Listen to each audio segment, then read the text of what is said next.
Opisyal nang inilunsad ang Indigenous Peoples Games sa Puerto Princesa City sa Palawan. Lain nitong pagyamani ang mga tradisyonal na laro ng mga katutubo. Yan ang ulat ni Daryl Oclares ng PTV Sports. Matapos ang 2 taong pagkahinto dahil sa pandemya, nagbabalik ang Indigenous Peoples Games dito sa Puerto Princesa City, Palawan.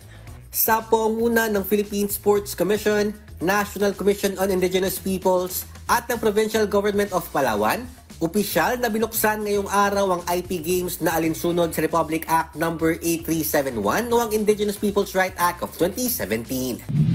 Sa pamamagitan ng ganitong event ay unti-unti pong makilala at ma-fully recognized at ma-promote, ma-develop ang ating kultura. Kabuuang 8 tribo ang sasabak sa IP Games na kinabibilangan ng Palawan, Tagbanwa Central, Tagbanwa Tandulanen, Tagbanwa Calmianen, Batak, Cuyunon, Agutaynen at Cagayanen. Kabilang naman sa mga larong paglalabanan ay ang pana, sibat, supok, pagbayo sa palay, santik, trumpo at kadang-kadang.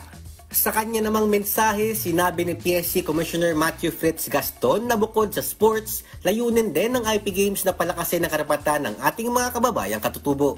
Tunay nga na kamanghang-manghang maging bahagi ng IP Games kasi dito natin makikita ang tunay na kultura ng mga IPs natin sa larangan ng sports.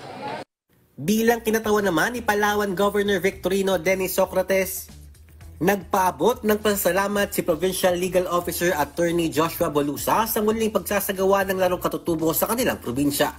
Pasasalamat sa ating mga members ng Commission. Salamat po sa pagpahalaga sa ating mga katutubo dito sa Palawan at napagtuunan ng pansin. Dumalo rin sa opening ceremony sina PSC Chairman Richard Bachman at ang mga miyembro ng PSC Board. Layunin ng Indigenous Peoples Games na pagyamanin at panatilihin ang mga tradisyonal na laro ng ating mga katutubo. Mula rito sa Puerto Princesa City, Palawan, Daryl Oclares para sa Bayan.